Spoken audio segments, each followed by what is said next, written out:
नमस्कार। तो अभी हम बात करने वाले हैं आईआईटीएन बाबा बैरागी साधु अभय सिंह राजपूत जी के बारे में, जिनकी वीडियो, जिनकी इंटरव्यू आज इंटरनेशनल चैनल से लेकर के छोटे से छोटे और बड़े से बड़े सभी इंटरनेशनल चैनलों पर प्रसारित किया जा रहा है। तो आइए उनके जीवन और उन्होंने वैराग्य, अध्यात्म की रास्ता क्यों चुना, उसके बारे में जाम अभय सिंह राजपूत के बारे में बात करना चाह रहे हैं, जो अभी प्रयागराज में चल रहे महाकुंभ में जिन्होंने चर्चा का विषय बन चुके हैं, जिनकी जीवन चर्चा का विषय बन चुका है। आज बात किया जाए छोटे से छोटे चैनल और बड़ा से बड़ा न्यूज चैनल में उनकी स्टोरी, उनकी जीवन की कहानी को प्रसारित किया जा रहा है। सभी नमस्कार। इंटरनेशनल चैनल से लेकर के छोटे से छोटे चैनलों में प्रसारित हो रहे न्यूज के बारे में हम बात करना चाहते हैं महाकुंभ से। तो आइए आप लोग को लेकर के चलते हैं आज की इस वीडियो के साथ महाकुंभ नगरी में, जहां से वायरल हो रहे बैरागी साधु अभय सिंह राजपूत जी के बारे में आप लोग को उनकी जीवन के बारे में सुनाना चाहते हैं किन्हीं और की वीडियो के माध्यम से। हम बात करना चाहते हैं आज की युवा, जो जिनकी जीवन में अध्यात्म की कुछ भी रुख नहीं है।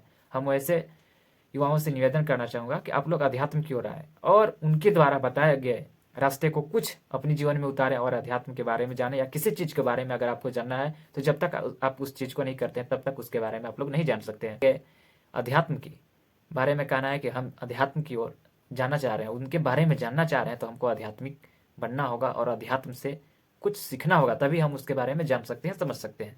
नाम तो मेरा अभय सिंह है। और जैसे इस सवाल पहले मुझसे कोई पूछा ना कहाँ से आए हो, तो उसको बहुत सारे जवाब देता था। मैं कभी बोलता था कैलाश से आया हूँ, कभी बोलता था मैं कुंड से आया हूँ, कभी बोलता था यहाँ से आया हूँ। बट फिर मुझे समझ में आया कि जो आप जो पूछ रहे हो उसके हिसाब से तो ये पूछ रहे हैं कि अभी इस शरीर का जन्म कहाँ से हुआ है। तो हाँ, उसका वो तो हरियाणा में जन्म है मेरा, हरियाणा में झज्जर जो जिला है। तो स्कूलिंग वगैरह वहाँ से हुई। फिर उसके बाद पढ़ाई के लिए जैसे जेई वगैरह एग्ज़ाम की तैयारी की। तो तैयारी करने के बाद फिर मुंबई गए, IT Mumbai, aerospace engineering. Aerospace engineering के बाद वही उसको ऐसे समझ में आया कि ये आधा अधूरा ही है, कि इससे तुमको क्या मिलेगा। मतलब ठीक है, पैसे तो मिल जाएंगे, बट वो क्या तुम वो वाली चीज़ पूरी लाइफ भर कर सकते हो क्या सेम। अब वो लाइफ भर यदि नहीं कर सकते मतलब तुम उब जाओगे उस चीज़ से। तो मेरे को वैसा चाहिए था, लाइक पूरा जॉब, लाइक हाँ ऐसी चीज़ मुझे मिल जाए जो मैं करता रहूँ, बस मज़ा आता रहे, लाइफ चली जाए पूरी। और उसकी खोज में तुम निकलते गए, फिर जैसे मीनिंग ऑफ लाइफ तुम ढूंढते रहते हो, यार ये लाइफ का मतलब क्या है, मुझे क्या करना चाहिए। आगे बढ़ते जाते हो, आगे बढ़ते जाते हो। उसमें बहुत सारे ऐसे रास्ते आए, बहुत सारी चीज़ें हुई बीच बीच में, यहाँ वहाँ मोड़ आए बहुत सारे। धीरे धीरे आके फिर तुमको वही फाइनली वही तुम वैसे ही देखते हो कि जो होना होता है वो वैसे ही होता है। तो वैसे ही हुआ, सत्य तक पहुंचा मैं जैसे भी पहुंचा। लड़खड़ा के भटक भटक के। फिर उसके बाद अभी तो जैसे फिर उसको समझ में आया कि अभी जो भारत का जितना भी ये वैदिक जो ज्ञान बोलते हैं या पुराना जो संस्कृति ज्ञान बोलते हैं, वो सारा का सारा उसी के ऊपर डिपेंडेंट है। मतलब अपने जितने भी हैं ये नाट्य शास्त्र या जो भी बनाए गए हैं, वो सब आध्यात्म को केंद्र बिंदु लेके बनाए गए हैं।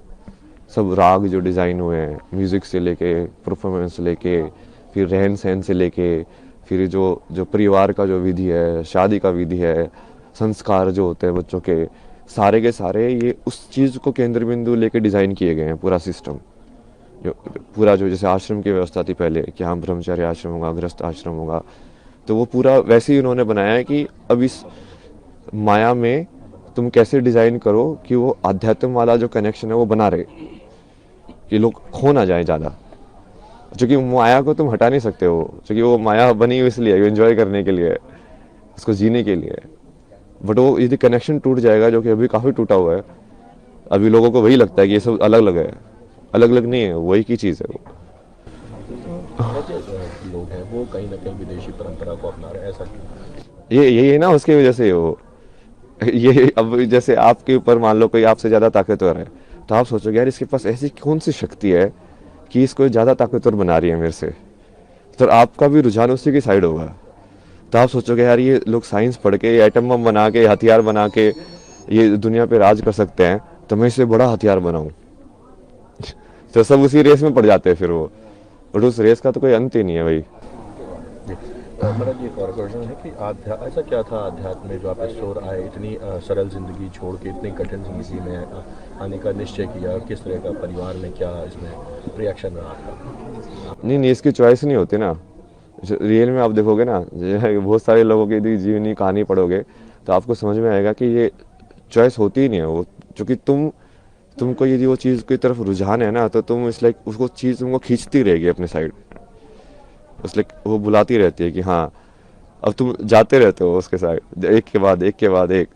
तुम चाहोगे कि नहीं नहीं मैं फिर से लाइक इस चीज़ में जाऊँ मेन स्ट्रीम में, बट वो होगा ही नहीं, तुम खुशी नहीं रहोगे। अब तुमको हमेशा ऐसे लगता रहेगा यार नहीं यार ये मेरे लिए नहीं बना है, ये मेरे लिए नहीं बना है, तुमको कुछ और करना है, तुमको कुछ और करना है। किस तरह की जॉब थी मेरा आपकी? क्या जॉब थी आपकी? जॉब तो बहुत सारी अलग अलग टाइप की किया मैंने, लाइक अभी जो लास्ट जॉब थी वो तो इसमें थी यूआई यूएक्स के अंदर। कई चीज़ें डॉक्यूमेंट किए मैंने, पुराने टेम्पल्स लाइक पेंटिंग स्टाइल्स और ये सब।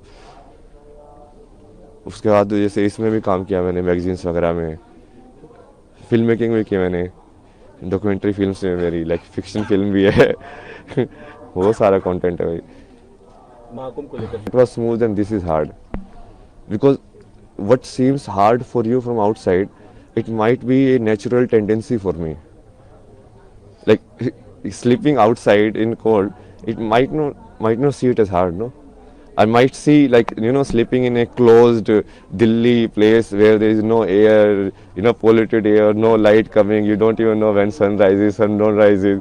That I will consider hard, because then you have completely lost connection with the environment. Now here at least you are with the nature, so it's much better, much easier than staying in completely closed cities and like that life. So it's a perspective, like that was hard and like this is like easy, or like that was easy, this is hard. For me it's like same only. you was an aero engineer, which is so viral. So did that help you to connect with spirituality or astrology or anything else? Not really, but it does develop your logical thinking, reasoning capabilities. Like because when you study science, your reasoning capabilities increase, right? Your IQ, that we say. But then when you do like arts and everything, your EQ increases, your emotional quotient. You become more empath. Like when you are doing some story, like I have done like documentary projects on Kota. So there you go and you talk to the students there, and then you try to connect with their emotions. So like why do they study? सकते ना ये सब कुछ like ठीक है जो है तो तुम फिर वो पहले तो जैसे तुम सोच सोच के उसके पीछे भाग रहे हो, फिर एक टाइम आया कि मुझे यार मिले या ना मिले क्या भागना है, नहीं भागना है। इस बीच में कभी ऐसा नहीं हुआ कि परिवार बसाते हैं?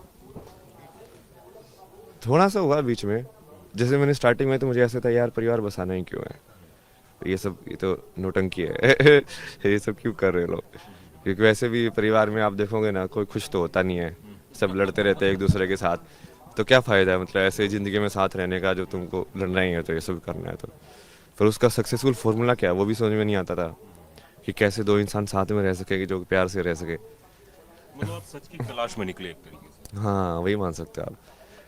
People can apply for PR successfully, it's like IIT only so then applied for PR, I got the PR, then I went to Canada, did job for like 2.5 years there. 2.5 साल आपने कनाडा में नौकरी की। किस तरह का काम करते